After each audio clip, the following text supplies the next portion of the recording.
آج وما توفیق الا باللہ ہم سورۃ الانبیاء کا آغاز کر رہے ہیں۔ اس سورت کا نام کسی خاص آیت سے ماخوذ نہیں، چونکہ اس میں مسلسل بہت سے انبیاء کا ذکر آیا ہے، اس لیے اس کا نام الانبیاء رکھ دیا گیا۔ مضمون اور انداز بیان دونوں سے یہی معلوم ہوتا ہے کہ اس کا زمانہ نزول مکے کا دور متوسط ہے۔ نبی کریم صلی اللہ علیہ وسلم کی مکی زندگی کا تیسرا دور ہے۔ موضوع و مضمون سورۃ الانبیاء میں وہ کشمکش زیر بحث ہے جو نبی صلی اللہ علیہ وسلم اور سرداران قریش کے درمیان برپا تھی۔ وہ لوگ حضرت صلی اللہ علیہ وسلم کے دعوی رسالت اور آپ کی دعوت توحید و عقیدہ آخرت پر جو شکوک اور اعتراضات پیش کرتے تھے، ان کا جواب دیا گیا ہے۔ اللہ تعالیٰ کی طرف سے ان کی طرف سے آپ کی مخالفت میں جو چالیں چلی جا رہی تھیں، ان پر زجر و توبیخ کی گئی ہے اور ان حرکتوں کے برے نتائج سے آگاہ کیا گیا ہے۔ وہ جس غفلت اور بے پرواہی سے آپ کی دعوت کا استقبال کر رہے تھے، اس پر متنبہ کیا گیا ہے، اور آخر میں ان کو قریش مکہ کو یہ احساس دلایا گیا ہے کہ جس شخص کو محمد صلی اللہ علیہ وسلم کو تم اپنے لیے زحمت اور مصیبت سمجھ رہے ہو، دراصل تمہارے لیے رحمت بن کر آئے ہیں۔ دوران تقریر میں خاص طور پہ جو امور زیر بحث آئیں وہ یہ ہے کہ کفار مکہ کی یہ غلط فہمی کہ بشر کبھی رسول نہیں ہو سکتا، اور اس بنا پر ان کا نبی صلی اللہ علیہ وسلم کو رسول ماننے سے انکار کرنا تھا، اور اس صورت میں اس کی بھی تفصیل ہے۔ ان کا آپ پر اور قرآن پر مختلف اور متضاد قسم کے اعتراضات کرنا اور کسی ایک بات پر نہ جمنا، اس پر مختصر مگر نہایت پرزور اور معنی خیز طریقے سے اللہ تعالیٰ نے ان کی گرفت کی ہے۔ تو انشاءاللہ اس پس منظر میں ہم شروع کرتے ہیں سورۃ الانبیاء۔ نحمدہ و نصلی علی رسولہ الکریم، اما بعد فاعوذ باللہ من الشیطان الرجیم، بسم اللہ الرحمن الرحیم۔ ربی اشرح لی صدری ویسر لی امری واحلل عقدۃ من لسانی یفقہوا قولی۔ اللہ کے لیے تعریفی کلمات۔ الحمدللہ حمداً کثیراً طیباً مبارکاً فیہ، الحمدللہ عدد ما فی السماء، الحمدللہ عدد ما فی الارض، الحمدللہ عدد ما بینہما، الحمدللہ ملء ما فی السماء، الحمدللہ ملء ما فی الارض۔ اللہ کے لیے بہت زیادہ اور بہت پاکیزہ حمد ہے اور وہ بابرکت ہے۔ اللہ کے لیے حمد ان چیزوں کی تعداد کے برابر جو آسمان میں ہیں، ان چیزوں کی تعداد کے برابر جو زمین میں ہیں۔ اللہ کے لیے حمد ہے ان چیزوں کی تعداد کے برابر جو ان دونوں کے درمیان ہے۔ اللہ کے لیے حمد ہے جو کچھ آسمان میں ہے، ان سب کو بھر کر، اللہ کے لیے حمد ہے جو کچھ زمین میں ہے، ان سب کو بھر کر، سبحان اللہ۔ تو سورت کا شان نزول تو میں نے بتا دیا آپ کو، ٹھیک ہے۔ تو ہماری یہ سورۃ الانبیاء ہے۔ سورۃ طٰہٰ اختتام کو پہنچی اور نئی سورت کے ساتھ الحمدللہ سورت آپ کا پارہ جز بھی 17 ہے۔ اقترب للناس اور سورۃ الانبیاء، پس منظر میں نے شان نزول بتا دیا آپ کو اوپننگ میں۔ تو چلیں ہم آیت نمبر 1 سے شروع کرتے ہیں سورۃ الانبیاء، ورڈ ٹو ورڈ ٹرانسلیشن۔ پہلے ہم 5 آیتوں کی تلاوت سن لیتے ہیں انشاءاللہ، آخر میں بھی سنیں گے اور ابھی شروع میں بھی سن لیتے ہیں انشاءاللہ۔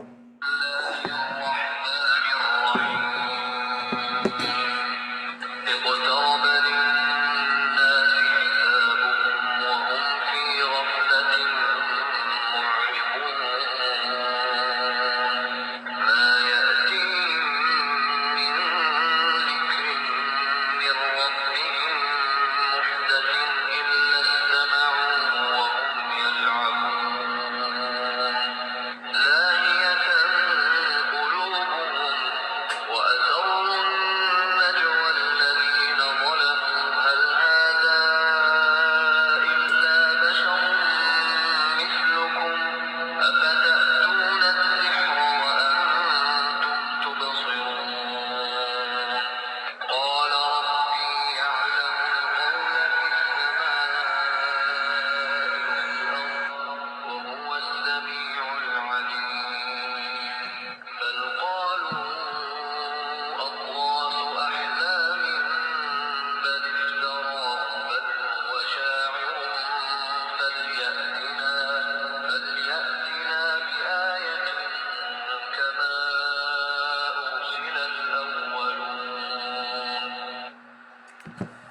ہم نے سورۃ الانبیاء آیت 1 to 5 کی تلاوت سماعت فرمائی. اب ہم ورڈ ٹو ورڈ ٹرانسلیشن آیت نمبر 1 سے شروع کرتے ہیں انشاءاللہ. پہلی آیت سورۃ الانبیاء. اقترب للناس حسابهم وهم فی غفلۃ معرضون. لوگوں کے حساب کا وقت قریب آ گیا پھر بھی وہ بے خبری میں منہ پھیرے ہوئے ہیں. اقتربا قریب آ گیا، للناس سے لوگوں کے لیے، حسابہم حساب ہم ان کا، وہم اور وہ، فی غفلت میں، معرضون اعراض کرنے والے ہیں. رواں ترجمہ: لوگوں کے حساب کا وقت قریب آ گیا پھر بھی وہ بے خبری میں منہ پھیرے ہوئے ہیں. اقترب للناس حسابہم، لوگوں کے حساب کا وقت قریب آ گیا. وقت حساب سے مراد قیامت ہے جو ہر گھڑی قریب سے قریب تر ہو رہی ہے، اور وہ ہر چیز جو آنے والی ہے قریب ہے، اور ہر انسان کی موت بجائے خود اس کے لیے قیامت ہے. تو قیامت کوئی دیکھے بھی نہ تو موت تو خود ایک قیامت ہے. علاوہ ازیں گزرے ہوئے زمانے کے لحاظ سے بھی قیامت قریب ہے، کیونکہ جتنا زمانہ گزر چکا ہے باقی رہ جانے والا زمانہ اس سے کم ہے. وَهُمْ فِي غَفْلَةٍ مُعْرِضُونَ، پھر بھی وہ بے خبری میں منہ پھیرے ہوئے ہیں، یعنی اس کی تیاری سے غافل ہیں، قیامت کی تیاری نہیں کر رہے ہیں، کیونکہ دنیا کی زینتوں میں گم ہیں اور ایمان کے تقاضوں سے بے خبر ہے. اقترب للناس حسابہم، تو الناس جو ہے اس کا مطلب ہے تمام لوگ، ٹھیک ہے، تمام لوگوں کے لیے ان کے حساب کا وقت قریب آ لگا ہے. جتنے بھی لوگ دنیا میں، تو تمام لوگ قدم با قدم موت کے طرف جا رہے ہیں یا پھر دنیا کے خاتمے کی طرف جا رہے ہیں، کیونکہ انسان کی موت بذات خود اس کے لیے قیامت ہے. جس کی موت آ گئی اس کی تو قیامت آئی گئی. جتنا زمانہ اس دنیا کا گزر چکا ہے باقی رہ جانے والا زمانہ اس سے کم ہے. لیکن انسان کا حال یہ ہے کہ حساب کی گھڑی قریب سے قریب تر ہونے کے باوجود بھی اس دنیا میں زیادہ مشغول ہے، دنیا کی زینتوں میں گم اور ایمان کے تقاضوں سے بے خبر ہے. اقترب للناس حسابہم، یعنی قیامت کا دن قریب آ گیا ہے، یعنی کہ موت کا وقت قریب آ گیا ہے، کیونکہ رسول اللہ صلی اللہ علیہ وسلم یعنی آخر الزماں کی بعثت ہی اس بات کی علامت ہے کہ زمین میں بنی آدم کی آبادی کا آخری دور ہے، کیونکہ جو ہے نبی صلی اللہ علیہ وسلم کے بعد کوئی پیغمبر بھی نہیں آئے گا. تو ختم نبوت ہو گئی آپ صلی اللہ علیہ وسلم پر. ایک دفعہ رسول اللہ صلی اللہ علیہ وسلم نے اپنی شہادت کی اور وسطیٰ انگلی، درمیانی انگلی کی طرف اشارہ کر کے فرمایا، میں اور قیامت ایسے ہیں جیسے یہ دو انگلیاں. اس کو بخاری نے روایت کیا. اس حدیث کے بھی دو مطلب ہیں. ایک یہ کہ جتنی لمبی شہادت کی انگلی ہے جو ہماری درمیانی انگلی ہے، یہ حضرت آدم علیہ السلام سے لے کر محمد صلی اللہ علیہ وسلم تک کا زمانہ ہے، اور جتنی وسطیٰ انگلی، درمیانی انگلی شہادت کی انگلی سے بڑی ہے، آپ کی درمیانی انگلی بڑی ہے نا شہادت کی انگلی سے، یہ مجھ سے لے کر آپ سب نے فرمایا قیامت تک کا زمانہ ہے. اس لحاظ سے تقریباً 5 حصے عرصہ گزر چکا ہے اور ایک حصہ باقی ہے. دوسرا مطلب یہ ہے کہ جس طرح ان دونوں انگلیوں کے درمیان کوئی چیز حامل نہیں، اسی طرح میرے بعد تا قیامت کوئی نبی مبعوث نہیں ہوگا، اب کوئی نبی نہیں آنے والا ہے. یہ بات بھی قرب قیامت کی علامت ہوئی. نیز اس جملے کا دوسرا مطلب یہ ہے کہ ان کی موت کا وقت قریب ہے، اور موت کے ساتھ ہی ان کا حساب اور جزا و سزا کا کام سلسلہ شروع ہو جائے گا. اگرچہ یہ حساب اور جزا و سزا کا سلسلہ قیامت کی نسبت بہت ہلکے پیمانے پر ہوگا، اور اس مطلب پر دلیل آپ کا یہ ارشاد مبارک ہے کہ جو شخص مر گیا اس کی قیامت قائم ہو گئی. پھر اسی بات کو سورۃ القمر میں اللہ تعالیٰ فرماتے ہیں، اقتربت الساعۃ وانشق القمر، قیامت قریب آ گئی اور چاند پھٹ گیا. اور آپ سب کو معلوم ہے کہ انہوں نے کہا تھا کہ اللہ کے رسول صلی اللہ علیہ وسلم سے کہ کوئی نشانی بتائیں، چاند کو ہی پھاڑ کے دکھا دیں. تو اللہ تعالیٰ نے یہ معجزہ دکھایا تھا، اور چاند جو ہے پھٹ گیا تھا، 2 طرف ہو گیا تھا، بیچ سے الگ ہو گیا تھا، اور سائنس بھی آج پروف کر رہے، پھر آ گیا، پھر جمع ہو گیا. سائنس بھی پروف کر رہی ہے کہ ایک درار ہے اس میں، ٹھیک ہے. پھر سورۃ القمر میں فرمایا اس کے باوجود بھی، معجزے دیکھنے کے باوجود بھی وہ ایمان نہیں لائے۔ وَإِن يَرَوْا آیَةً یُورِدُوا وَيَقُولُوا سِحْرٌ مُسْتَمِرٌ، یہ اگر کوئی معجزہ دیکھتے ہیں تو منہ پھیر لیتے ہیں۔ چاند کو الگ ہوتے ہوئے بھی دیکھا، شق القمر بھی دیکھا انہوں نے، چاند پھٹ گیا، لیکن پھر بھی معجزہ دیکھتے ہیں تو منہ پھیر لیتے ہیں اور کہہ دیتے ہیں یہ پہلے سے چلا آتا ہوا جادو ہے، سحر مستمر ہے۔ یعنی قریش نے ایمان لانے کی بجائے چاند کے پھٹنے کو جادو قرار دے کر اپنے اعراض کی روش جاری رکھی۔ سورۃ النحل میں اللہ تعالیٰ اسی بات کو فرماتے ہیں، اتی امر اللہ فلا تستعجلوہ سبحانہ وتعالی عما یشرکون، اللہ تعالیٰ کا حکم آ پہنچا، اب اس کی جلدی نہ بچاؤ۔ اس سے مراد قیامت ہے، یعنی اللہ کا حکم، وہ قیامت قریب آ گئی ہے جسے تم دور سمجھتے ہو، پس جلدی نہ مچاؤ۔ اور سبحانہ وتعالی عما یشرکون، تمام پاکی اسی کے لیے ہے، وہ برتر ہے ان سب سے جنہیں یہ اللہ کے نزدیک شریک ٹھہراتے ہیں۔ پس جلدی نہ مچاؤ، وہ عذاب مراد ہے جسے مشرکین طلب کرتے تھے، یعنی جلدی عذاب لے آؤ نا، فلا تستعجلوا، جلدی نہ مچاؤ۔ اسے وہ لوگ ہمیشہ عذاب کے لیے جلدی مچاتے تھے کہ محمد صلی اللہ علیہ وسلم آپ جس کی دھمکی دے رہے ہیں اس کو لے آئیے۔ تو اب یہ جو یہاں قیامت کی خبر کی بات ہو رہی ہے کہ اقتربت الساعۃ، کہ قیامت قریب آ گئی ہے، اقترب للناس حسابہم، لوگوں کے حساب کا وقت قریب آ پہنچا ہے، وہم فی غفلۃ موردون، جبکہ وہ ابھی تک غفلت میں منہ موڑے ہوئے ہیں۔ تو قیامت بہت قریب ہے، اور انسان کو مرنے کے بعد، اور جو مر گیا جس کی وفات ہو گئی اس کی تو قیامت آ ہی گئی۔ تو قیامت جس کی ڈیتھ ہو جاتی ہے ظاہر ہے اس کو قبر میں جو ہے مدفون کیا جاتا ہے، تو قبر کے سوالات ہوں گے۔ تو قبر کے سوال ہیں، 3 سوالات ہوتے ہیں۔ چلے کون بتائے گا قبر کے 3 سوالات کیا ہیں؟ جی کون بتائے گا؟ بسم اللہ جی، اردو میں، عربک میں کون بتائے گا قبر کے 3 سوال؟ بسم اللہ۔ السلام علیکم۔ جی وعلیکم السلام، بسم اللہ۔ جی، قبر میں یہی پوچھا جائے گا کہ آپ کا رب کون ہے، آپ کا دین کیا ہے، اور آپ کا نبی کون ہے۔ بارک اللہ فی علمک، اللہم بارک۔ جی، من رب کا، تیرا رب کون ہے، ما دینو کا، تمہارا دین کیا ہے، من نبیو کا، تمہارا نبی کون ہے۔ تو عذاب قبر اور فتنہ قبر سے حفاظت کی دعائیں مانگ لیتے ہیں، عذاب قبر سے پناہ مانگنا چاہیے۔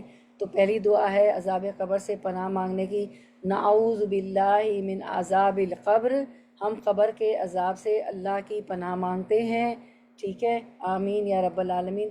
عذاب قبر سے بچنے کی دعا، اللہم انی اعوذ بکا من العجز والکسل والجبن والبخل والحرم وعذاب القبر، اے اللہ میں تیری پناہ مانگتا ہوں عاجزی سے، سستی سے، بزدلی سے، بخل اور کنجوسی سے، اور انتہائی بڑھاپے سے، اور قبر کے عذاب سے۔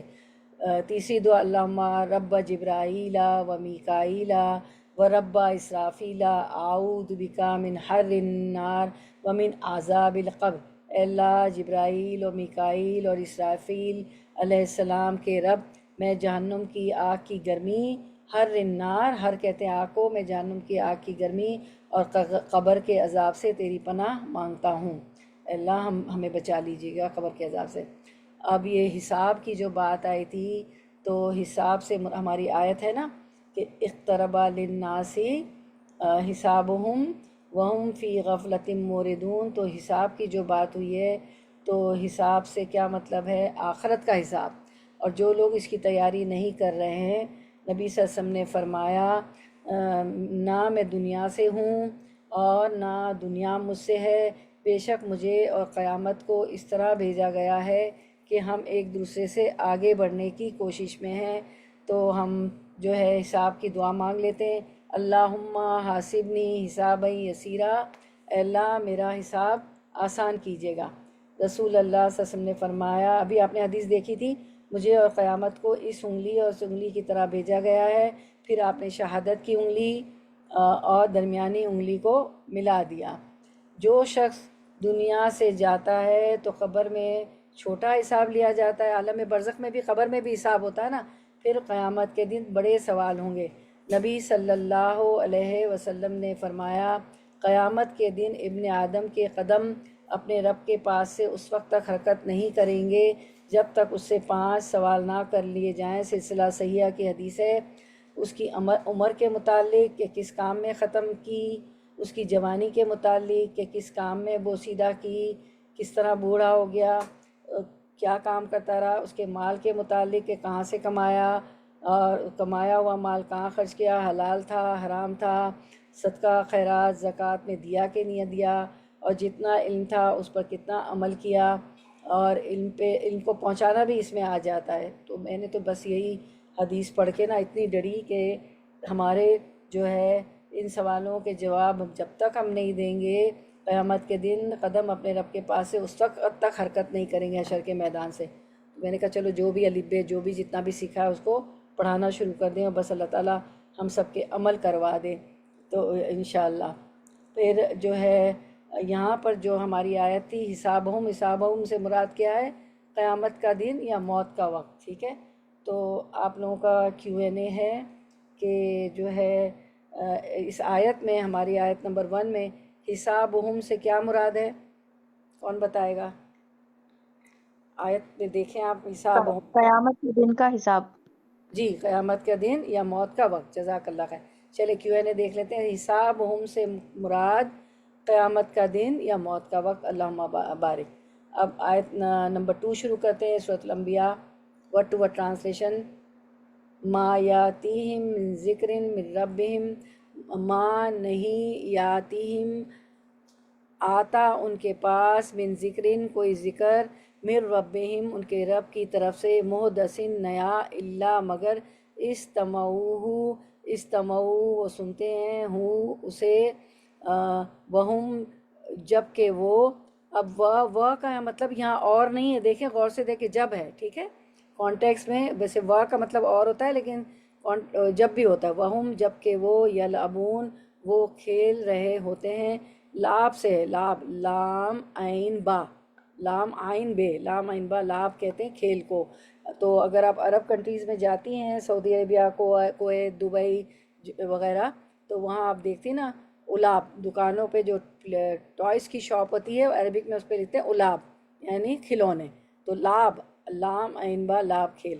رواں ترجمہ، جب بھی ان کے پاس ان کے پروردگار کی طرف سے کوئی نئی نصیحت آتی ہے، مطلب من ذکرن، نئی نصیحت سے مراد قرآن یا نصیحت، من ذکرن من ربہم ان کے رب کی طرف سے، محدثن الا استمعوا وہم یلعبون تو اسے سن تو لیتے ہیں مگر کھیل میں پڑے رہتے ہیں، وہم یلعبون، لعب، لام عین با، لعب کھیل، کھیل میں پڑے رہتے ہیں، اس میں غور نہیں کرتے۔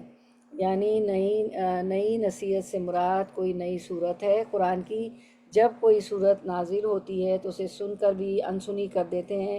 دنیا کے کاروبار اور مشاغل میں ایسے منہمک ہے کہ ان آیات الہی میں غور کرنے کی نہ انہیں فرصت ملتی ہے اور نہ اس کی ضرورت یا اہمیت سمجھتے ہیں، بس اپنے دنیا کے دھندوں میں ہی مست رہتے ہیں۔ یعنی قرآن جو وقتاً فوقتاً، ما یاتیہم من ذکر من ربہم، جو وقتاً فوقتاً حسب حالات اور ضروریات نیا نیا اترتا رہتا ہے، وہ اگرچہ انہی کی نصیحت کے لیے اترتا ہے لیکن وہ اسے اس طرح سنتے ہیں، الا استمعوا وہم یلعبون، اس طرح سنتے ہیں جیسے وہ اس سے استہزاء، مذاق اور کھیل کر رہے ہوں، یعنی اس میں تدبر و غور و فکر بالکل نہیں کرتے۔ سورۃ یونس میں فرمایا 96-97، ان الذین حقت علیہم کلمۃ ربک لا یؤمنون، یقیناً جب لوگوں کے حق میں آپ کے رب کی بات ثابت ہو چکی وہ ایمان نہ لائیں گے۔ وَلَوْ جَاءَتْهُمْ كُلُّ آیَةٍ حَتَّى يَرَوُا الْعَذَابَ الْأَلِيمَ، گو ان کے پاس تمام نشانیاں پہنچ جائیں تب بھی وہ دردناک عذاب کو نہ دیکھ لیں۔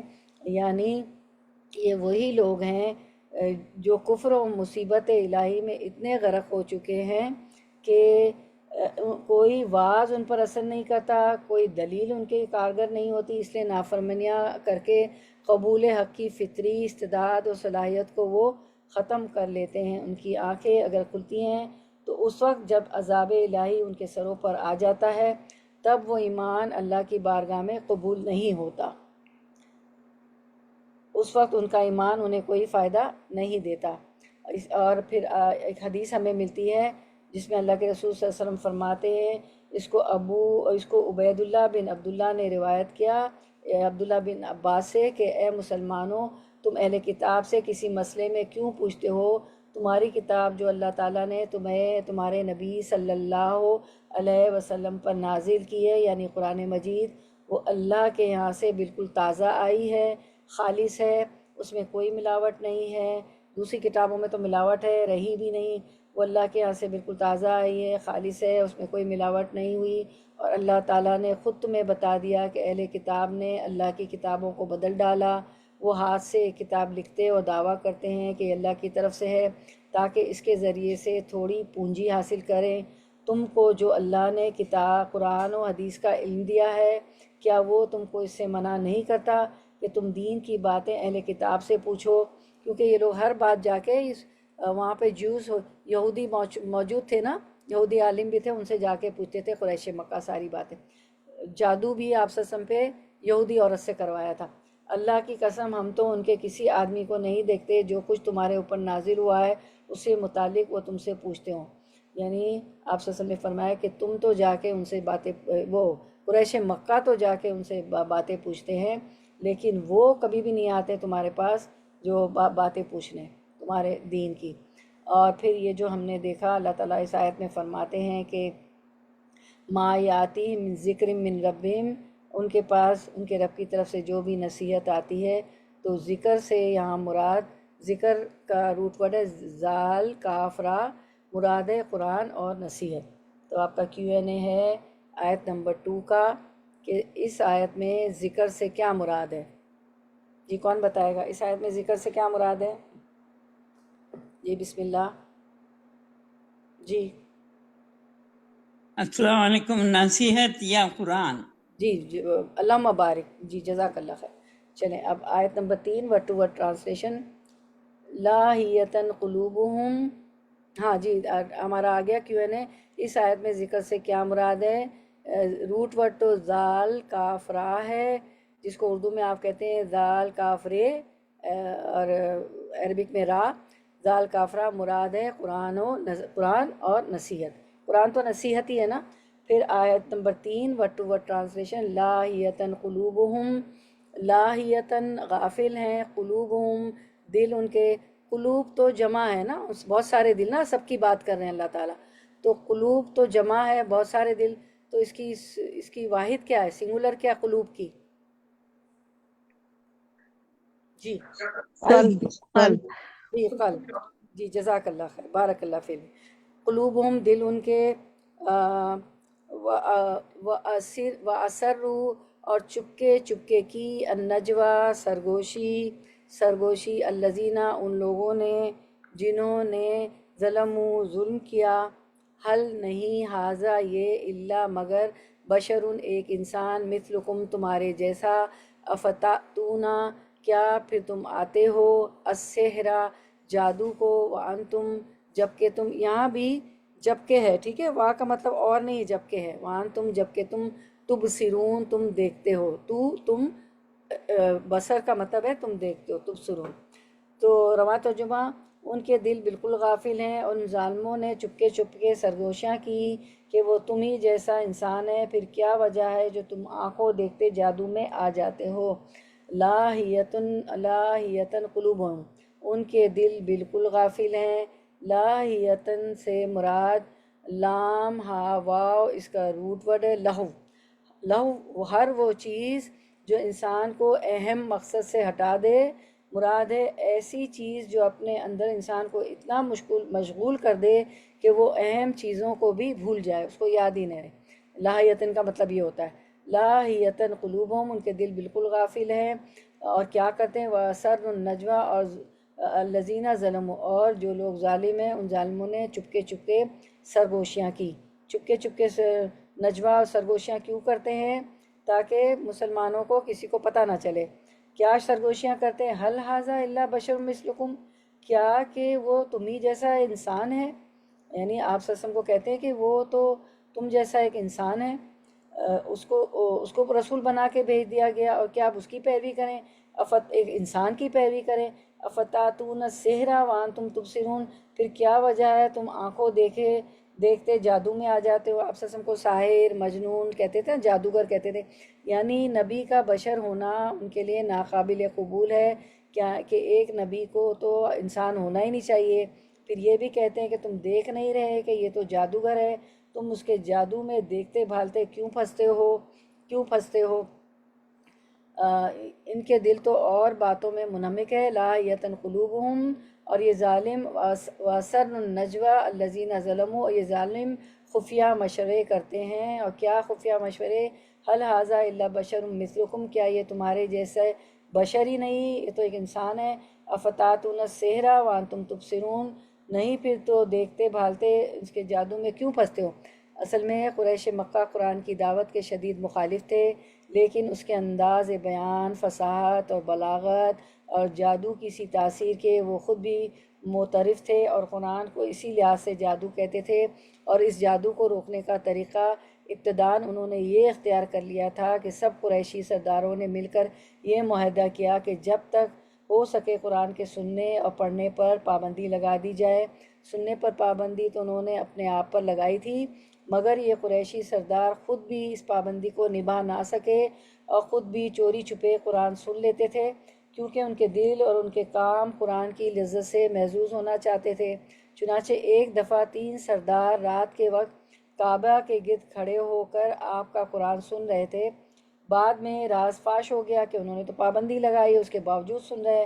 تو ان میں سے ایک سردار نے ابو جہل سے پوچھا کہ جو قرآن تم نے سنا ہے اس کے متعلق تمہارا کیا خیال ہے؟ تو ابو جہل نے اس سوال کا صحیح جواب دینے کی بجائے رخ کو دوسری طرف موڑ دیا اور کہا کہ ہم اور بنی عبد مناف سب باتوں میں ایک دوسرے کے ہم پلہ تھے. اب ہم ان کے نبی کو تسلیم کر کے ان کی اس برتری کو کیسے تسلیم کر سکتے ہیں؟ ابو جہل کے اس جواب سے 2 باتوں کا صاف طور پر پتہ چلتا ہے. ایک یہ کہ سب قریشی سردار قرآن کی تاثیر سے متاثر تھے، اور دوسری بات یہ کہ آپ کی نبوت کو تسلیم کرنے میں صرف یہ بات آڑے نہیں آ رہی تھی کہ آپ بشر تھے، بلکہ اس کی اور بھی کئی وجوہ تھی. اور قرآن کو اونچی آواز سے پڑھنے پر پابندی ان لوگوں نے مسلمانوں پر لگا رکھی تھی، کیونکہ انہیں یہ خطرہ تھا کہ قرآن سن کر ان کی عورتیں اور ان کے بچے متاثر ہو جاتے ہیں. اور یہ پابندی مسلمانوں پر ہجرت نبوی تک قائم رہی، جب تک نبوت نہیں کی جب تک قائم رہی. پھر اس کے علاوہ ازیں ایک تدبیر انہوں نے یہ اختیار کی تھی کہ جب کہیں قرآن پڑھا جا رہا ہو تو وہاں خوب شور غل مچاؤ. آیت بھی ہے نا والغو، تاکہ قرآن کی آواز کسی کے کان میں پڑنے ہی نہ پائے. یہ تھے وہ طریقے جو انہوں نے اس جادو کے شر سے بچنے کے لیے اختیار کیے تھے. نعوذ باللہ، قرآن کو جادو السحر کہتے تھے. تو یہ طریقے انہوں نے اختیار کیے ہوئے تھے. اس کے بعد عائشہ رضی اللہ عنہ جو ہے سے روایت ہے. پہلے ہم دیکھ لیتے ہیں کہ دل ان کی دوسری فکروں میں منہمک ہے. اللہ تعالیٰ نے تمام انسانوں کو متنبع کر رہے ہیں کہ ان کے حساب کا وقت آ چکا ہے. حساب کب ہوتا ہے؟ ایک تو انسان کی موت کے بعد اس کی قبر میں ہوتا ہے، دوسرے قیامت کے دن ہوتا ہے. اس کا ایک معنی تو یہ ہے کہ قیامت قریب آ لگی ہے، اور حقیقت یہ ہے کہ قیامت کے آثار مختلف نشانیوں کی شکل میں نظر آتے ہیں. لیکن اصل قیامت جب بھی آئے، ہر انسان کی قیامت اس دن آ جاتی ہے جب وہ فوت ہوتا ہے. عائشہ رضی اللہ عنہا سے روایت ہے کہ اعرابیوں میں سے کچھ لوگ نبی صلی اللہ علیہ وسلم کی خدمت میں آتے اور پوچھتے کہ قیامت کب آئے گی. آپ صلی اللہ علیہ وسلم ان کے چھوٹے کی طرف دیکھ کر فرماتے کہ اگر یہ زندہ رہا تو اس پر بڑھاپا نہیں آئے گا، یہاں تک کہ تم پر تمہاری قیامت آ جائے گی، یعنی موت آ جائے گی. ٹھیک ہے، تو قیامت سے مراد موت بھی ہے، اور قیامت سے مراد یوم القیامہ بھی ہے، کیونکہ جو مر گیا اس کی قیامت آ ہی گئی، کیونکہ اب وہ آگے ہی جائے گا، واپس تو نہیں پلٹ سکتا. اور نبی صلی اللہ علیہ وسلم کا آنا بھی قیامت کے قریب ہونے کی علامت ہے. رسول اللہ صلی اللہ علیہ وسلم نے فرمایا، مجھے اور قیامت کو اس طرح بھیجا گیا ہے. آپ صلی اللہ علیہ وسلم نے اپنی شہادت کی اور درمیانی انگلی کو آپس میں ملایا. تو حقیقت تو یہ ہے کہ ہر انسان جو اس دنیا میں ہے، چاہے میں ہوں یا آپ ہوں یا کوئی اور بھی ہو، کوئی نیک ہو یا بد ہو، ہر انسان زندگی سے زیادہ موت کے قریب ہے. روز ہم موت کے قریب ہوتے جا رہے ہیں. ہم سالگرہیں مناتے بڑے خوش ہو کر، جو کہ کبھی کہیں ثابت ہی نہیں ہے. سالگرہیں، اینیورسریاں، عید میلاد النبی کبھی بھی آپ صلی اللہ علیہ وسلم نے یا صحابہ کرام نے کبھی نہیں منائی. تو بلکہ ہمارا ایک سال کم ہو رہا ہوتا ہے جس برتھ ڈے کو ہم خوشی خوشی مناتے ہیں. ہمیں اپنے اگلے سال، آئندہ 10 سال یا 20 سال کے جینے کی کوئی گارنٹی نہیں. اگلے سیکنڈ کے پہ بھی گارنٹی نہیں ہے کہ میں اگلی آیت کر بھی سکوں گی نہیں کہہ رہی، ہمیں نہیں پتہ، حقیقت ہے. لیکن یہ معلوم ہے کہ موت ایک دن ضرور آئے گی. تو ہم میں سے ہر شخص ہر روز حساب کے قریب کھڑا ہے، کیونکہ موت ہوتے ہی جب قبر میں اتارا جائے گا تو حساب کتاب شروع ہو جائے گا. لیکن ہمارا حال کیا ہے کہ ہم کسی بھی یاد دہانی پر کم ہی توجہ کرتے ہیں، اس بارے میں ہم کم ہی سوچتے ہیں. اسی لیے اللہ تعالیٰ فرماتے ہیں لاہیتن قلوبہم واسر النجوہ، کہ ان کے دل تو دوسری ہی فکروں میں منہمک ہے، دنیا میں ہی منہمک ہے، آخرت کی فکر ہی نہیں ہے. تو جو ہے لاہیتن قلوبہم کو دیکھ لیتے ہیں. اقترب للناس حسابہم. اچھا، اب لاہیتن قلوبہم اس کے مطلب ہے کہ غافل دل، جو ابھی ہم نے تفسیر میں پڑھا، بالکل غافل، کہ اللہ تعالیٰ کیا کہہ رہے ہیں قرآن میں، بالکل غیر سنجیدہ کہ عذاب کا سزا اور جزا اور سزا کا ایک دن آئے گا. بلکہ جاں کنی کے وقت ہی جو ہے سب کچھ شروع ہو جاتا ہے. نیک روح کو تو ناشطات نشطہ اتنی آسانی سے نکل جاتی ہے جیسے آپ جو ہے مشکیزے سے پانی اونڈیلیں، ٹھیک ہے، کسی برتن میں، یا آپ مشکیزہ تو ابھی نہیں ہے، جیسے آپ جگ سے پانی اونڈلتے ہیں پر گلاس میں، تو کتنی سے تیزی سے ہو جاتا ہے نا، نکل جاتا ہے پانی. تو والناشطات نشطہ، بہت آسانی سے نیک لوگوں کی جان نکل جائے گی. اور جو وہ ہیں جو کافر ہیں، مشرک ہیں، دوسرے جو ہے منافق ہیں، گناہگار ہیں، ان کے تو منہوں اور پیٹھوں پہ مار مار کے جان نکالیں گے. ایک تو منہوں اور پیٹھوں پہ فرشتے ماریں گے غیر سنجیدہ غافل لوگوں کے، اور دوسرا کیا کہیں، اخرج انفسکم الیوم تجزون عذاب الہون، اپنی جانیں خود نکالو، چکھو اس گناہ کا مزہ، اس ظلم کا مزہ. الیوم تجزون عذاب الہون، تم آج جو ہے عذاب الہون، دردناک عذاب چکھو. تو لاہیت القلوبہم، دنیا میں مست ہیں، پتہ ہی نہیں ہے کہ قرآن کیا ہے اور ہدایت کیا ہے. اس کو پڑھ کر، اس کو عمل کر کے ہمارے درجات بلند ہوں گے، اللہ کا خوش نزلی حاصل ہوگی، جنت کا حصول ہوگا، جنت کے اعلیٰ درجے دے ہوں گے. ہدایت کی ناقدری ہے، اہدنا الصراط المستقیم کیا ہے، اس کی ناقدری ہاں ہے. قیامت کا دن بہت سنتے آئے ہیں، اساطیر الاولین، پرانے زمانوں کی وقتوں کی کہانیاں ہیں. نانی بھی یہ کہتی تھی، دادی بھی، اور بڑے اسکالرز دیکھیں، بڑے اسپیکرز دیکھیں، لگا لیتی ہیں اپنے زوم پہ اور مسجدوں میں اور گھروں پہ اور ہالوں میں، اور بڑے درس اسکالرز اور اسپیکرز اور یہ ہماری استاذہ سب آ جاتی ہیں، بلا لیتی ہیں ان پہ. بس یہ ایسا لگتا ہے کہ ہاں کوئی ہوگا، بس قیامت کچھ ہوگی، کچھ ایک ہنگامہ ہوگا اور بات ختم. ایسا نہیں ہے. عالم برزخ بھی ہے، جاں کنی کا وقت بھی ہے، اور جو ہے حساب کتاب کا وقت بھی ہوگا. عذاب تو قبر میں ہی شروع ہو جاتا ہے. جھوٹوں کا عذاب دیکھ لیں، کیا ہے کہ جھوٹ جو بولتے ہیں ان کے سینے پہ بختی اونٹوں کے سائز کے کیا ہوں گے، وہ ہوں گے میول، خچر، اور بختی اونٹوں کے سائز کے ہوں گے اسکارپین، بچھو، سانپ، جن کے وہ 7 ہوں گے اور جن کے 7 منہ ہوں گے. تو ان کو پتہ ہی نہیں عذاب، اور پتہ بھی ہے تو وہ بس غور و فکر نہیں کرتے، دین کو اہمیت نہیں دیتے، ہدایت کی ناقدری کرتے ہیں، بالکل غافل. لاہیتن قلوبہم، غیر سنجیدہ، دنیا میں مست، دنیا دنیا دنیا، کچھ ان کو قدر ہی نہیں ہے کہ ہدایت کیا ہے اور ہم کیا کریں. پتہ ہونے کے باوجود بھی کچھ تو کوشش ہی نہیں کرتے. کچھ لوگوں کو پتہ بھی ہوتا ہے، ادھر اس کان سے سن، اس کان سے نکال، اور دنیا میں ان کی تو توجہ ہی کہیں اور ہے. تو دنیا میں ان کے دل جو ہے مصروف ہے، تو وہ کہاں سے ان کو سمجھ آئے گی. تو دل ہی ان کے جو ہے کسی اور طرف منہمک ہے. لاہیتن قلوبہم. تو ہر انسان کی موت اس کی قیامت ہی ہے. اقبال نے اس شعر کو کیا خوب کہا ہے، اسی روز و شب میں الجھ کر نہ رہ جا، کہ تیرے زمان و مکان اور بھی ہے. یہ جو دنیا کے روز و شب میں تو الجھ کر رہ گیا ہے، دنیا میں منہمک ہے، دنیا میں مست ہے، دین کو اہمیت نہیں دیتا، غور و فکر نہیں کرتا، ہدایت کی ناقدری کرتا ہے، غیر سنجیدہ ہے، غافل ہے، تو یہ شب و روز میں الجھ کے رہ گیا، دنیا میں منہمک ہے، لاہیہ قلوبہم ہے، تو تیرے زمان و مکان اور بھی ہے، آگے اور بھی امتحان ہے، جاں کنی ہے، قبر ہے، حشر کا روز ہے، حساب کتاب ہے، اور دوسرا کیا ہے، اعمال نامہ دیا جائے گا، ٹھیک ہے، جس کو دائیں ہاتھ میں دیا جائے گا وہ تو خوش ہوگا، فَأُمْقُرُهُ کتابیہ، کہے گا پڑھو میری کتاب خوشی سے، اور جس کے پیچھے سے بائیں ہاتھ سے دیا جائے گا تو وہ تو اس کا تو برا حال ہوگا، ظاہر ہے اس کے لیے تو عذاب ہوگا۔ تو یہ تھا۔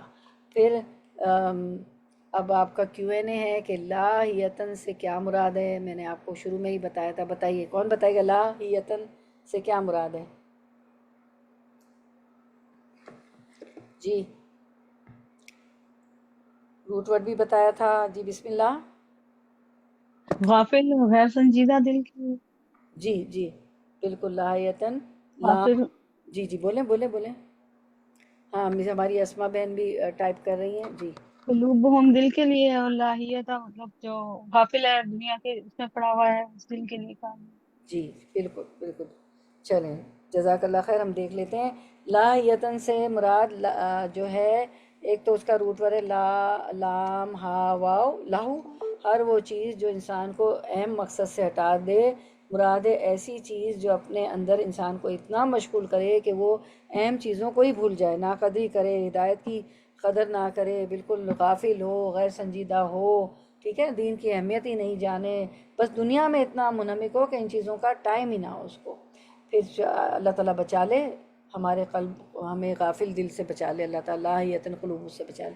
آیت نمبر 4 سورۃ الانبیاء، قالا ورڈ ٹو ورڈ ٹرانسلیشن، ربی یعلم القول فی السماء، قالا کہا، ربی رب میرا، یعلم جانتا ہے، القول ہر بات کو، فی السماء آسمان میں، والارض اور زمین میں، وہو اور وہ، السمیع خوب سننے والا، العلیم خوب جاننے والا ہے۔ رواں ترجمہ آیت 4، رسول اللہ صلی اللہ علیہ وسلم نے کہا کہ رسول اللہ صلی اللہ علیہ وسلم سے اللہ تعالیٰ نے فرمایا کہ آسمان اور زمین میں جو بات بھی ہو رہی ہے میرا پروردگار اسے خوب جانتا ہے، کیونکہ وہ سب کچھ سننے اور جاننے والا ہے، ٹھیک ہے۔ قال ربی، رسول صلی اللہ علیہ وسلم نے کہا کہ یعلم القول فی السماء والارض، آسمان اور زمین میں جو بات بھی ہو رہی ہے میرا پروردگار خوب جانتا ہے، کیونکہ ایسی تدابیر اختیار کرنے کے بارے میں ان کے درمیان جو خفیہ مجلس منعقد ہوتی تھی، جو وہ نجوہ کرتے تھے اور سازشیں تیار کرتے تھے، وہ تشت ازبان تو ہو ہی جاتی تھیں۔ آپ نے ان سب باتوں کے جواب میں صرف اتنا ہی کہا، رسول اللہ صلی اللہ علیہ وسلم نے ان سے، کہ کوئی بات نہیں، سحر زدہ کہہ رہے ہیں اور جادوگر کہہ رہے ہیں اور جو ہے نجوہ کر رہے ہیں، میٹنگیں کر رہے ہیں، کوئی بات نہیں، خواہ کتنی رازداری سے کی جائے، میرا پروردگار اس سے پوری طرح واقف ہے۔ بالفاظ دیگر اس کا مطلب یہ تھا کہ تمہاری ان ساری سرگرمیوں کے باوجود اللہ اپنے دین کی دعوت کے کام کو آگے بڑھاتا رہے گا، اور تمہاری کوئی تجویز کارگر نہ ہوگی، کیونکہ وہ السمیع العلیم، کیونکہ وہ سب کچھ سننے اور جاننے والا ہے۔ تو یہاں پر اللہ تعالیٰ کی صفات السمیع العلیم اہل مکہ کی سرگوشیوں کی بات کی وجہ سے آئی ہے۔ اللہ تعالیٰ کی یہ صفات السمیع العلیم یہاں پر بتانا مقصود ہے کہ کوئی چھپ کر بات کرے یا کھلے عام بات کرے، اللہ تعالیٰ سب کچھ سننے اور جاننے والے ہیں، سمیع العلیم۔ تم جو بھی باتیں کرتے ہو قرآن کے خلاف، رسول کے خلاف، صلی اللہ علیہ وسلم کے خلاف، اور وہ تمام بندوں کی باتیں سنتا ہے اور سب کے اعمال سے واقف ہے۔ تم جو جھوٹ بکتے ہو اسے اللہ تعالیٰ سن رہا ہے، اور میری سچائی کو اور جو دعوت تمہیں دے رہا ہوں اس کی حقیقت کو اللہ تعالیٰ خوب جانتا ہے، خوب جانتا ہے، اللہ تعالیٰ سب کچھ جانتا ہے اس کو۔ تو آپ کا وہ ہے کیو این اے 3 اور 4 کا۔ یہاں اللہ تعالیٰ کی صفات السمیع العلیم کس مناسبت سے آئی ہے؟ جو سمیع العلیم کس لیے آئی ہے؟ السلام علیکم۔ جی وعلیکم السلام، جی بولیں۔ جی، اس کا مطلب کہ اللہ تعالیٰ سب کچھ سنتا بھی ہے اور سب کچھ جانتا ہے، چاہے جی کہیں بھی ہوں، ہم کہیں بھی ہوں۔ جی بالکل، بارک اللہ فی علم۔ جو بھی یہ لوگ کر رہے تھے سرگوشیاں کہ یہ سحر ہے، جادوگر ہے، تو اللہ تعالیٰ صحیح ہے. یہاں اللہ تعالیٰ کی صفات سمیع العلیم کس مناسبت سے آئی ہے؟ اس آیت نمبر 3 میں اہل مکہ کی سرگوشیاں، ان کا نجوہ کی بات تھی. یہاں پر بتانا مقصود ہے کہ کوئی چھپ کر بات کرے یا کھلے عام، اللہ پاک سب کچھ سننے اور جاننے والے ہیں. بارک اللہ فی علمک. آیت نمبر 5 ورڈ ٹو ورڈ ٹرانسلیشن. بل قالو ادغاسو، بلکہ قالو انہوں نے کہا، ادغاسو پریشان، احلامن خواب ہیں، بلکہ افطراہو اس نے گھڑ لیا ہے اسے، یعنی محمد صلی اللہ علیہ وسلم نے گھڑ لیا ہے، بلکہ ہوا وہ شاعر ہے. فلیاتنا پس الیاتنا چاہیے کہ لائے ہمارے پاس، فلیاتنا پس چاہیے کہ لائے ہمارے پاس، بھی آیتن کوئی نشانی، کما جیسا کہ ارسلا بھیجے گئے، الاولون پہلے رسول. رواں ترجمہ.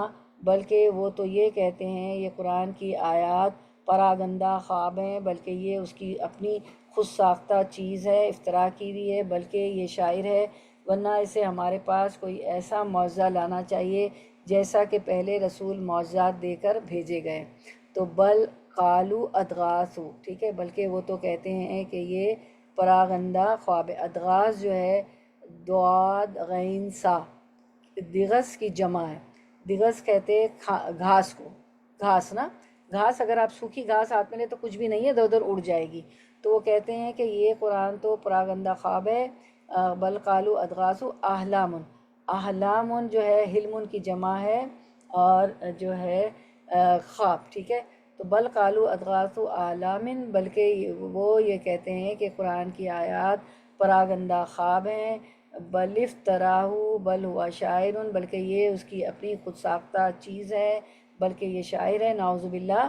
کون؟ آپ صلی اللہ علیہ وسلم. اصل بات یہ ہے کہ آپ کی مخالفت کی حد تک سارے قریشی سردار متفق تھے، لیکن انہیں یہ سمجھ نہیں آ رہی تھی کہ آپ کو کہیں تو کیا کہیں، جادوگر کہیں، آصف شدہ کہیں، کاہن کہیں یا شاعر کہیں، لوگوں کو کیا کہہ کر اس محمد صلی اللہ علیہ وسلم سے باز رکھیں.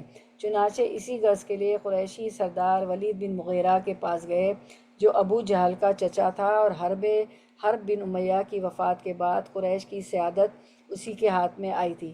سوال یہ سامنے آیا کہ اس نبی کی دعوت کو کیوں کر غیر مؤثر بنایا جا سکتا ہے تاکہ باہر سے آنے والے حجاج اس شخص کے شر سے محفوظ رہیں. استغفر اللہ.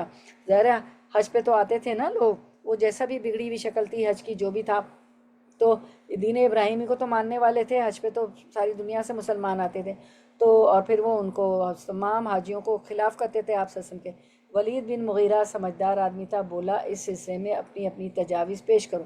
ایک شخص نے کہا ہم کہیں گے حاجیوں کو یہ شخص کاہن ہے. ولید کہنے لگا یہ شخص کاہن نہیں، اس کے کلام میں نہ کاہنوں جیسی گنگناہٹ ہے، نہ قافیہ ہے کوئی، اور تک بندی، اور وہ کاہن کیسے ہو سکتا ہے، کوئی تک بندی بھی نہیں ہے. کسی دوسرے نے کہا ہم کہیں گے وہ دیوانہ ہے. ولید کہنے لگا بخدا وہ پاگل بھی نہیں، ہم نے پاگلوں کو بھی دیکھا ہے، اس کے اندر نہ پاگلوں جیسے دم گھٹنے کی کیفیت ہے، نہ الٹی سیدھی حرکتیں ہیں، اور نہ پاگلوں جیسی بہکی بہکی باتیں بھی نہیں کرتے ہیں. تیسرے نے کہا ہم کہیں گے وہ شاعر ہے.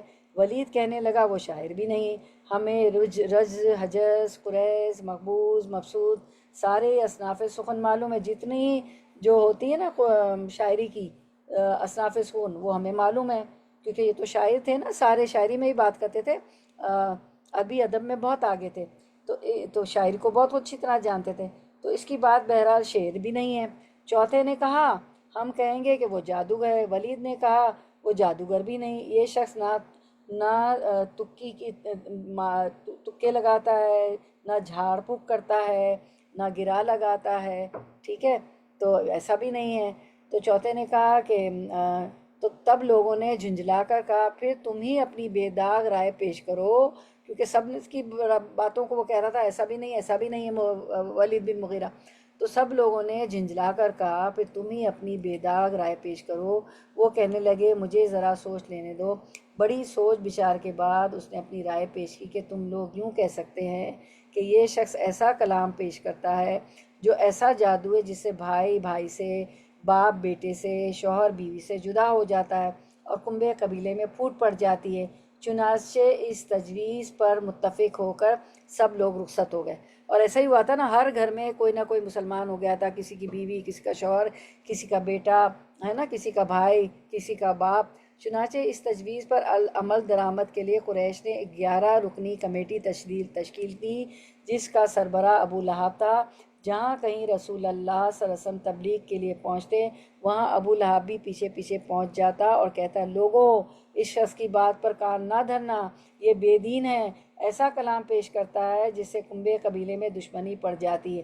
ان لوگوں کی ماندانہ سرگرمیوں کا نتیجہ ان کی خواہش کے بالکل برعکس نکلا۔ اسلام اور پیغمبر اسلام کا نام ان کے ذریعے عرب کے گوشے گوشے میں پہنچ گیا، اور لوگوں میں جستجو پیدا ہو گئی کہ آخر ایسے شخص کی بات تو ضرور سننا چاہیے، کیونکہ یہ سارے سرداران قریش جو ہے آ کے کہتے ہیں کہ اس کی بات نہ سننا۔ اس طرح دشمنوں نے، بلکہ خود ہی وہ ایڈورٹائز کر رہے تھے، اس طرح دشمنوں نے وہ کام تھوڑے ہی عرصے میں کر کے دکھایا۔ دیکھیں اللہ کی شان، وہ دشمنی کرنے لگے اور اللہ تعالیٰ کا کام ہو گیا اس میں۔ وہ خلاف کر رہے تھے اللہ سے، آپ سسم سے، تو اللہ تعالیٰ نے کام کروا دیا۔ وہ کام تھوڑی عرصے میں کر کے دکھلا دیا جو مسلمان شاید مدت تک نہ کر سکتے۔ کافروں کی ایسی ماندانہ سرگرمیوں میں سے ہی اللہ تعالیٰ نے اسلام کے لیے خیر کا پہلو پیدا کر دیا۔ کبھی کبھی شر کوئی آپ کے لیے ڈھارا ہوتا ہے اور اس میں آپ کے لیے اچھائی ہوتی ہے۔ اور سورۃ البقرہ میں ہی بھی ہے نا کہ تم کسی چیز کو شر سمجھتے ہو وہ تمہارے لیے خیر ہوتا ہے، تم کسی چیز کو خیر سمجھتے ہو وہ شر ہوتا ہے، باقاعدہ آیت بھی ہے۔ ابو لہب کے علاوہ ایک دوسرا شخص نضر بن حارث تھا، جس کا طریقہ کار ابو لہب سے بالکل جداگانہ تھا۔ ایک دفعہ وہ سرداران قریش سے کہنے لگا، اے قریشیوں، محمد صلی اللہ علیہ وسلم تمہارے سب سے زیادہ پسندیدہ، سچے اور امانت دار آدمی تھے۔ اب اگر وہ اللہ کا پیغام لے کر آئے ہیں تو تم کبھی انہیں شاعر کہتے ہو، کبھی کاہن، کبھی پاگل اور کبھی جادوگر کہتے ہو، حالانکہ وہ نہ شاعر ہے، نہ کاہن ہے، نہ پاگل ہے اور نہ جادوگر ہے، کیونکہ ہم ایسے لوگوں کو خوب جانتے ہیں۔ اہل قریش، سوچو تم پر یہ کیسی افتاد آ پڑی ہے۔ پھر اس افتاد کا حل جو نضر بن حارث نے سوچا وہ یہ تھا کہ خود حیرہ ہو گیا، وہاں سے بادشاہوں کے حالات اور رستم اور اسفندیہ کے قصے سیکھے۔ پھر یہ بھی ابو لہب کی طرح ہر اس مقام پر پہنچ جاتا جہاں پیغمبر اسلام تبلیغ کے لیے جاتے، وہاں پہنچ کر اپنے قصے سنا کر، رستم اور اسفندیہ کے قصے سنا کر لوگوں سے پوچھتا، آخر اس بنا پر محمد صلی اللہ علیہ وسلم کا کلام مجھ سے بہتر ہے۔ اس کی سرگرمیوں کا بھی وہی اثر ہوا جو ابو لہب کی سرگرمیوں کا ہوا تھا، یعنی الٹا لوگوں کو ہوا کہ ضرور سنیں گے آپ صلی اللہ علیہ وسلم کی بات، یہ کیوں ہمیں منع کرتے ہیں۔ ٹھیک ہے، یعنی وہ معجزے کا مطالبہ تو اس طرح کرتے ہیں جیسے وہ۔ اچھا، اب آگے جو ہماری آیت ہے، یہ تو تھا کہ آپ سسم پہ ساری اس طرح کی باتیں کرتے تھے۔ فَلْيَأْتِنَا بِآیَةٍ كَمَا أُرْسِلَ الْأَوَّلُونَ، تو اسے یعنی ورنہ یعنی آپ سسم کو ہمارے پاس کوئی ایسا معجزہ لانا چاہیے جیسا کہ پہلے رسول معجزات دے کر بھیجے گئے تھے۔ یعنی وہ معجزے کا مطالبہ تو اس طرح کرتے ہیں جیسے وہ ایمان لانے کو بالکل تیار بیٹھے، بس صرف ایک معجزہ دیکھنے کی کسر باقی رہ گئی۔ حالانکہ اقوام سابقہ کی ہلاکت کا سبب یہی بنا تھا کہ انہوں نے معجزے کا مطالبہ کیا جو انہیں دے دیا گیا، مگر وہ پھر بھی ایمان نہ لائے۔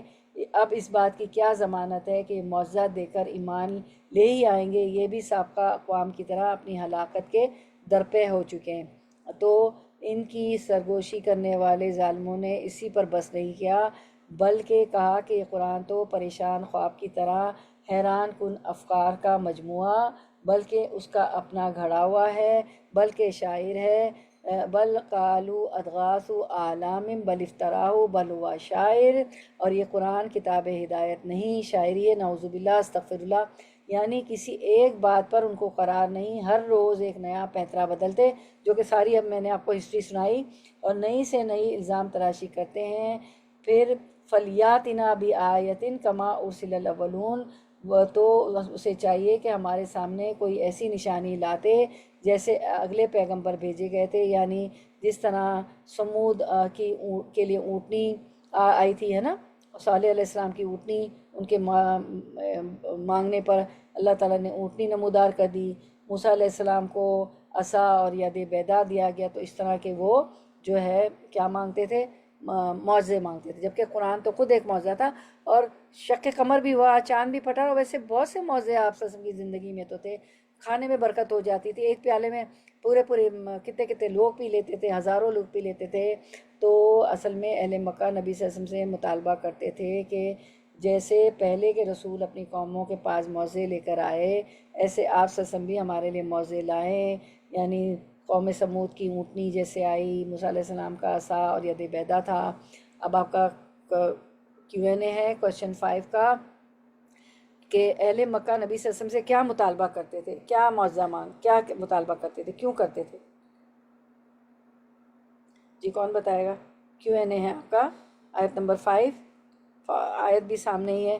اہل مکہ نبی صلی اللہ علیہ وسلم سے کیا مطالبہ کرتے تھے؟ جی وہ کہتے تھے کہ جس طرح پہلی قوموں کے اوپر معجزے آئے ہیں اس طرح کا کوئی معجزہ لا کے دکھاؤ۔ جی جزاک اللہ خیر، اللہم بارک۔ جی اہل مکہ نبی صلی اللہ علیہ وسلم سے کیا مطالبہ کرتے تھے؟ آپ کا کوئز دیکھ لیتے ہیں۔ اہل مکہ نبی صلی اللہ علیہ وسلم سے مطالبہ کرتے تھے کہ جیسے پہلے کے رسول اپنی قوموں کے پاس معجزے لے کر آئے ہیں، ایسے ہی آپ صلی اللہ علیہ وسلم بھی ہمارے لیے معجزے لائیں۔ آیت نمبر 6 ورڈ ٹو ورڈ ٹرانسلیشن، ماں نہیں آمنت ایمان لائی تھی، قبل پہلے ہم ان سے، قبلہم ان سے پہلے، من قریتن کوئی بستی، ہلاک کر دیا، نا ہم نے، ہا جسے، ہلاک کر دیا ہم نے جسے، افہم کیا، پھر ہم وہ، افہم کیا پھر وہ، یؤمنون وہ ایمان لائیں گے۔ رواں ترجمہ، آیت 6، ان سے پہلے جتنی بستیاں ہم نے اجاڑی سب ایمان سے خالی تھی، تو کیا اب یہ ایمان لائیں گے؟ یعنی ان سے پہلے، اما آمنت قبلہم من قریۃ اہلکناہا، یعنی ان سے پہلے جتنی بستیاں ہم نے ہلاک کی، یہ نہیں ہوا کہ ان کے حسب خواہش معجزہ دکھلانے پر ایمان لے آئی ہو، بلکہ معجزہ دیکھ لینے کے باوجود وہ ایمان نہیں لائیں، جس کے نتیجے میں ہلاکت ان کا مقدر بنی۔ تو کیا اگر اہل مکہ کو ان کی خواہش کے مطابق کوئی نشانی دکھلا دی جائے تو کیا وہ ایمان لے آئیں گے؟ نہیں، ہرگز نہیں، یہ بھی تکذیب و عناد کے راستے پر ہی بدستور گامزن رہیں گے۔ افہم یومنون، تو کیا اب یہ ایمان لائیں گے؟ نہیں، ہرگز نہیں، یہ بھی تکذیب و عناد کے راستے پر ہی بدستور گامزن رہیں گے، یہ اللہ تعالیٰ فرما رہے ہیں۔ پھر آیت نمبر 7 دیکھ لیتے ہیں، ورڈ ٹو ورڈ ٹرانسلیشن، وما ارسلنا قبلک الا رجالا نوحی الیہم فاسألوا، ورڈ ٹو ورڈ ٹرانسلیشن، وما اور نہیں، و اور ما نہیں، ارسلنا ارسل بھیجا، نا ہم نے، ارسلنا بھیجا ہم نے، قبلکا قبل پہلے، کا آپ سے، قبلکا آپ سے پہلے، الا مگر، رجالن مردوں کو، نوحی ہم وحی کرتے تھے، الیہم الا طرف ہم ان کے، الیہم طرف ان کے، فاسألوا پس، اسألو پوچھ لو، فاسألو پس پوچھ لو، اہل الذکری اہل ذکر سے، ان اگر کنتم ہو تم، لا تعلمون نہیں تم جانتے۔ رننگ ٹرانسلیشن، رواں ترجمہ، تم سے پہلے بھی جتنے پیغمبر ہم نے بھیجے سبھی مرد تھے جن کی طرف ہم وحی اتارتے تھے، پس تم اہل کتاب سے پوچھ لو اگر تم خود علم نہیں رکھتے۔ وما ارسلنا قبلک الا رجالا نوحی الیہم، یعنی تجھ سے پہلے بھی جتنے پیغمبر ہم نے بھیجے سبھی مرد تھے، یعنی تمام نبی مرد انسان تھے، نہ کوئی غیر انسان کبھی نبی آیا اور نہ غیر مرد، گویا نبوت انسانوں کے ساتھ اور انسانوں میں بھی مردوں کے ساتھ ہی خاص رہی، عورتوں کو نبوت نہیں دی گئی۔ اس سے معلوم ہوا کہ کوئی عورت نبی نہیں بنی، اس لیے نبوت بھی ان کے فرائض میں سے ہے جو عورت کو طبعی اور فطری دائرۂ عمل سے خارج ہے۔ پھر فاسألوا اہل الذکر ان کنتم تعلمون، اور پس تم اہل کتاب سے پوچھ لو اگر تم خود علم نہیں رکھتے کہ ہم نے تو آپ سے پہلے جتنے پیغمبر بھیجے سبھی مرد تھے جن کی طرف ہم وحی اتارتے تھے۔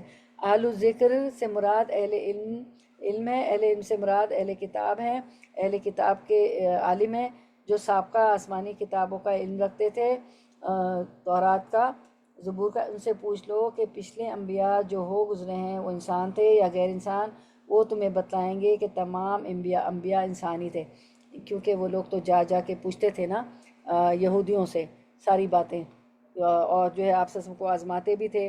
سورۃ الکہف کے بارے میں بھی پوچھا تھا، انہوں نے بتایا تھا کہ پوچھو اگر یہ پیغمبر ہے تو سارا واقعہ بتا دیں گے۔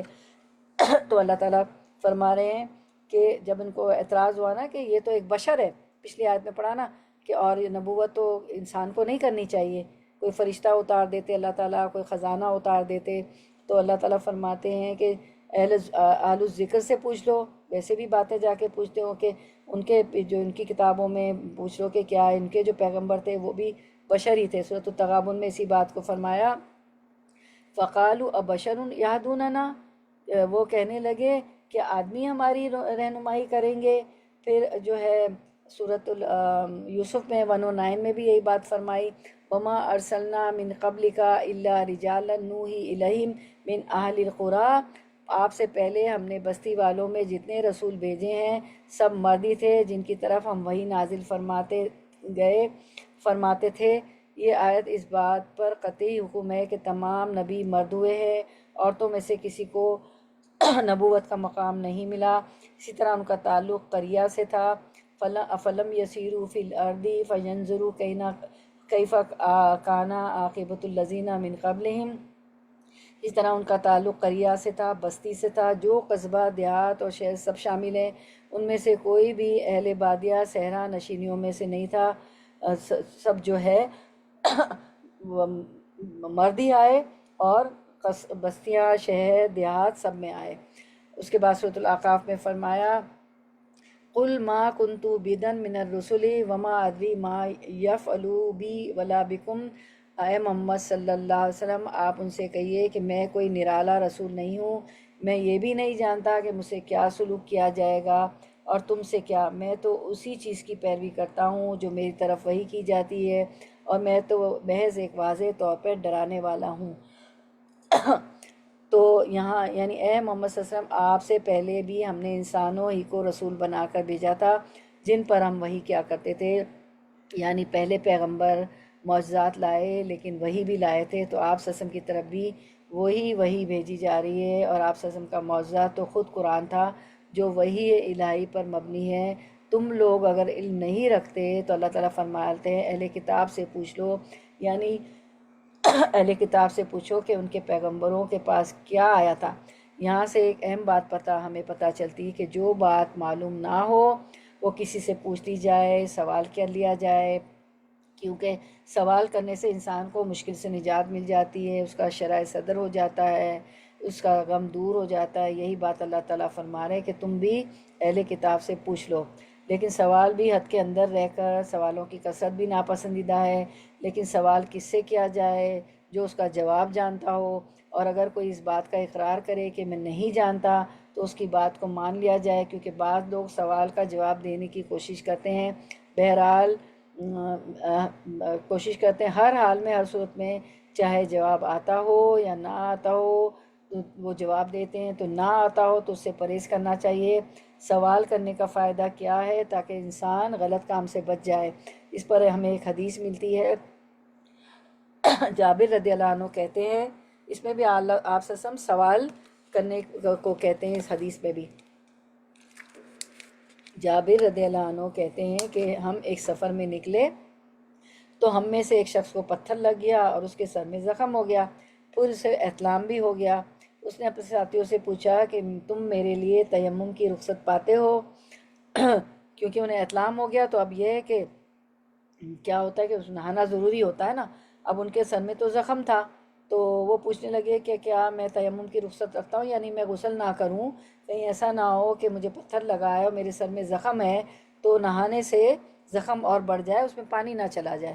تو انہوں نے کہا کہ ہم تمہارے لیے کوئی رخصت نہیں پاتے جبکہ تمہیں خود پانی پر قدرت حاصل ہے۔ چنانچہ اس نے غسل کر لیا اور مر گیا۔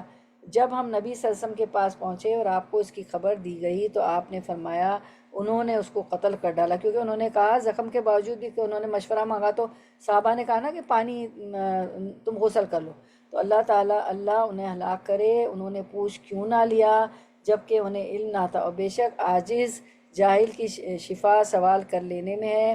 اس شخص کے لیے بھی یہی کافی تھا کہ تیمم کر لیتا اور اپنے زخم پر پٹی باندھ رہتا۔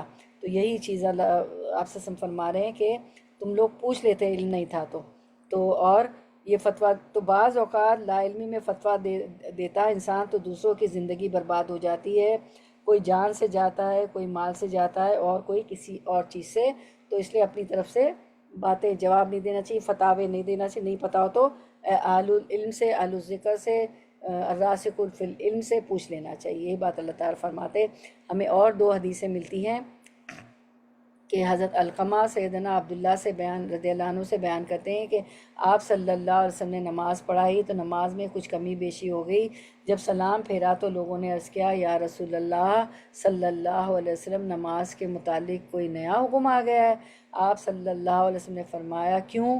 لوگوں نے کہا آپ نے اتنی رکعت پڑھی ہیں. یہ سن کر آپ واپس ہوئے، پھر سے قبلے کی طرف چہرہ کیا، سہو کے 2 سجدے کیے، پھر سلام پھیرا، پھر ہماری طرف چہرہ کر کے فرمایا اگر نماز کے بارے میں کوئی نیا حکم آتا تو میں ضرور تمہیں بتا دیتا، لیکن بات یہ ہے کہ میں بھی تمہاری طرح آدمی ہوں، جیسے تم بھول جاتے ہو میں بھی بھول جاتا ہوں. جب میں بھول جاؤں تو مجھے یاد دلا دیا کرو. دیکھو یہاں یہ خود بھی اپنی بشریت کا اعتراف کرتے ہیں کہ میں تمہاری طرح کا انسان ہوں، جس طرح تم بھولتے ہو میں بھی بھول جاتا ہوں. تو کیونکہ یہ جو ہم نے آیتیں پڑھی نا کہ انہیں اعتراض تھا کہ کیا ایک بشر کو پیغمبر مان لیں، اور جب تم میں سے کسی کو اپنی نماز میں شک پڑ جائے تو یقین کے مطابق اپنی نماز پوری کرے، پھر سلام پھیرے اور بھول کے 2 سجدے کر لے، یعنی سجدہ سہو. ایک اور حدیث ہمیں ملتی ہے، سیدنا رافع بن خدیج فرماتے ہیں رضی اللہ عنہ کہ رسول اللہ صلی اللہ علیہ وسلم مدینے تشریف لائے تو اس وقت لوگ کھجور کی پیوند کاری کرتے تھے. آپ صلی اللہ علیہ وسلم نے فرمایا یہ کیا کرتے ہو؟ صحابہ کرام نے جواب دیا ہمارا یہی طریقہ ہے. آپ نے فرمایا اگر تم یہ کام نہ کرو تو شاید بہتر ہو. کیوں لوگوں نے پیوند کرنا چھوڑ دیا تو کھجوریں پھل کم لائیں. صحابہ کرام رضی اللہ عنہ نے یہ بات رسول اللہ صلی اللہ علیہ وسلم سے عرض کی، کیونکہ آپ صلی اللہ علیہ وسلم نے منع کیا تھا نا پیوند کاری سے، تو عرض کیا تو آپ صلی اللہ علیہ وسلم نے فرمایا میں بھی ایک بشر ہوں، جب میں تمہیں تمہارے دین کے بارے میں کسی بات کا حکم دوں تو اس پر عمل کرو، جب میں کوئی بات اپنی رائے سے کہوں تو میں بھی آخر آدمی ہوں. یعنی دنیا کی کوئی بات، ان کا تجربہ زیادہ تر زراعت میں اور کھیتی باڑی میں نا، تو اسی بات کو اللہ کے رسول صلی اللہ علیہ وسلم نے فرمایا کہ دین کی بات کا حکم دوں تو اس پر تو عمل کرنا ہے، کیونکہ آپ تو پیغمبر تھے، وحی آتی تھی آسمان سے، آپ کا رشتہ جڑا ہوا تھا اللہ تعالیٰ کے رسول تھے، اور وہ باتیں سب بتانی تھی، کر کے بھی دکھانی تھی. لیکن جب میں کوئی بات اپنی رائے سے کروں تو میں بھی آخر آدمی ہوں. تو اب اس آیت میں جو اللہ تعالیٰ نے فرمایا کہ اہل الذکر سے پوچھ لو، تو اہل الذکر سے مراد تھی کہ اہل کتاب کے علماء، کیونکہ وہ جا کے علماء سے پوچھتے تھے نا سوالات سارے. تو کون بتائے گا آیت نمبر 7 اس کتاب میں اہل الذکر سے کون لوگ مراد ہیں؟ اہل الذکر سے کون مراد ہیں؟ جی بسم اللہ، آپ کا Q&A ہے. السلام علیکم. اہل کتاب جی اہل کتاب، جزاک اللہ خیر. تو ہم دیکھ لیتے ہیں اس آیت میں اہل الذکر سے کون مراد ہیں؟ اہل الکتاب کے علماء، ٹھیک ہے نا، کیونکہ وہ کتاب کو جانتے تھے. ٹھیک ہے، اہل الکتاب کے جزاک اللہ خیر. اس آیت سے روزمرہ زندگی کا کیا اصول سامنے آتا ہے؟ اس میں اور کیا بات بتائی تھی اللہ کے رسول صلی اللہ علیہ وسلم نے؟ کیا سامنے آتا ہے؟ جن باتوں کو ہمیں علم نہیں ہے اس کے لیے مطابق کوشچنز کرنا چاہیے. ایسا جزاک بھی نہیں کہ حد سے بڑھ کر کوشچن کہتا، کوشچن کرنے سے ہمیں صحیح جواب ملتا ہے، صحیح رائے ملتی ہے. ورنہ کیا ہوا، وہ آدمی کو انہوں نے کہا کہ تمہیں جو ہے تیمم نہیں کر سکتے، پانی پہ قدرت ہے، پانی تو بہت ہے، تم نہا لو. سر میں زخم تھا اور وہ اس کی موت واقع ہو گئی، تو نقصان ہو جاتا ہے. جزاک اللہ خیر. تو اس آیت کی سے روزمرہ زندگی کا یہ اصول سامنے آیا کہ انسان کو جس چیز کا علم نہ ہو تو اسے اہل علم والوں سے پوچھ لینا چاہیے. جزاک اللہ خیر. ٹھیک ہے، تو اب انشاءاللہ آیت نمبر 8 ہم نیکسٹ ٹائم آگے کنٹینیو کریں گے. ہمارا ٹائم اپ ہو گیا، تو یہیں پہ ہم جو ہے اختتام کرتے ہیں انشاءاللہ. وما توفیقی الا باللہ. اللہم وفقنا لما تحب و ترضی. یا اللہ ہمیں توفیق دے کہ ہم وہ عمل کریں جس سے تو محبت کرتا ہے اور راضی ہوتا ہے. اور پہلے ہم تلاوت سن لیتے ہیں 5 آیتوں کی، اور اس کو جذب کریں، ایبزارب کریں، اور دیکھیں کہ آپ کی سمجھ میں کیا آیا نا. 5 آیتیں دیکھ لیتے ہیں اسکرین پہ.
بلکہ یہ جو ہم تلاوت ہوا کرے گی نا، اس کو ہم 3 آیات 5 آیات کر کے ہم حفظ کرنا بھی شروع کریں تو اتنا ہمیں یاد ہو جائے گا انشاءاللہ۔ اور آپ کو تو پتہ ہے نا کہ اللہ تعالیٰ قیامت کے روز کہیں گے پڑھتا جا، اور جہاں انسان رکے گا وہی ہمارا جنت کا درجہ ہوگا۔ تو کیوں نہ ہم اس تعلیم القرآن کی کلاسز ہم اٹینڈ کر رہے ہیں تو ہم فائدہ اٹھائیں کہ ہم یہ آیتیں سنیں بھی، اس کو جذبی کریں تفسیر کے بعد۔ میں بھول بھی جاؤں تو مجھے بولیں کہ لگا دیں، اور اس کو ہم حفظ بھی کر لیا کریں۔ ایک ہفتے میں 3 آیتیں تو بہت آرام سے ہو جائیں گی نا انشاءاللہ۔ پھر نوافل میں دیکھ کے پڑھیں، تہجد میں اور اشراق میں اور چاشت میں اور دعا میں، ٹھیک ہے؟ تو یاد ہو جائے گا۔ فرض نمازوں میں پھر اس کو بغیر دیکھے پڑھیں، کچن میں دہراتے رہیں، کام کے دوران تلاوت لگا کے۔ آج کل تو ایپ بھی ایسے ہیں کہ آپ اس پہ نمبر ڈال دیں، 3 بار چلے ایک آیت، 4 بار چلے، 5 بار چلے تو یاد ہو جائے گا۔ تو سبحان ربک رب العزت عما یصفون وسلام علی المرسلین والحمد للہ رب العالمین۔ ربنا تقبل منا انک انت السمیع العلیم وتب علینا انک انت التواب الرحیم۔ جزاکم اللہ خیرا کثیرا وبارک اللہ فیکم، بارک اللہ فی علمک وعملک ورزقکم واوقاتکم واہلکم ومالکم، آمین یا رب العالمین۔